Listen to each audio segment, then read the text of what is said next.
Today's topic, elimination reaction. What is it? How it works? So, elimination reaction is a reaction in which there is formation of multiple bonds in a parent molecule and a substrate molecule is removed. So, जैसे यहाँ पे दिखा है, elimination of a substrate molecule to form multiple bonds. They are of two types, E2, E1. E2 क्या है? It is a one-step process just like SN2 reactions, and E1 is a two-step or three-step process just like SN1 reaction. अब E2 reaction. E2 reaction is a bimolecular elimination where rate is directly proportional to substrate and nucleophile. अब यहाँ पे दो चीज़ों के ऊपर rate depend कर रहा है. That's why it is a second order reaction. And it is a one-step process just like SN2 reaction. This is the mechanism. As you can see, this is the parent molecule. A parent molecule में we can see that we have an alpha carbon and a beta carbon. अब ये alpha और beta कैसे हम लोग ने define किया है, तो फिर यहाँ पे हाइलाइट ग्रुप है, यहाँ पे सिर्फ CH2 है, so this is the beta carbon. This is first, this is second. That's why alpha and beta. Now, in the parent molecule, in elimination reaction, we can say that जब भी एक nucleophile यहाँ पे आएगा तो फिर abstraction from the beta carbon will be there and the halide group will be removed too in that abstraction process. So, in the product, as we can see here, we see that यहाँ पे CH है double bond CH2.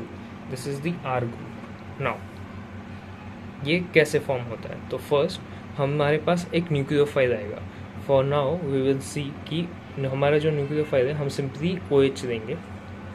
So OH is our nucleophile जो यहाँ पे आके attack करेगा. अब वो अटैक कैसे करेगा, तो फिर by abstraction of the beta carbon. Abstraction of the beta carbon होगा मतलब OH ग्रुप H के साथ मिलेगा और जैसे यहाँ पे है प्रोडक्ट में H2O फॉर्म करेगा. बीटा कार्बन पे जब H चला जाएगा then it will be something like this. अब यहाँ पे एक H है तो इसके वजह से वी कैन से दैट यहाँ पे पॉजिटिव चार्ज आया है. अब ये पॉजिटिव चार्ज आने की वजह से ये जो है एक इलेक्ट्रॉन उसके नेबर से देगा. अब वो नेबर R ग्रुप से भी हो सकता है, CH2 से भी हो सकता है, but this being the alpha carbon it will go towards the alpha carbon. तो यहाँ से वो बोलेगा भाई एक मुझे इलेक्ट्रॉन चाहिए. हेंस जो हमारा हाइड्रोजन ग्रुप है वो निकल के चला जाएगा and it will form this highlight group here. Hence, the alpha and beta carbon will form a double bond. यहाँ पे double bond का formation होगा because the removal of H and the removal of halide group.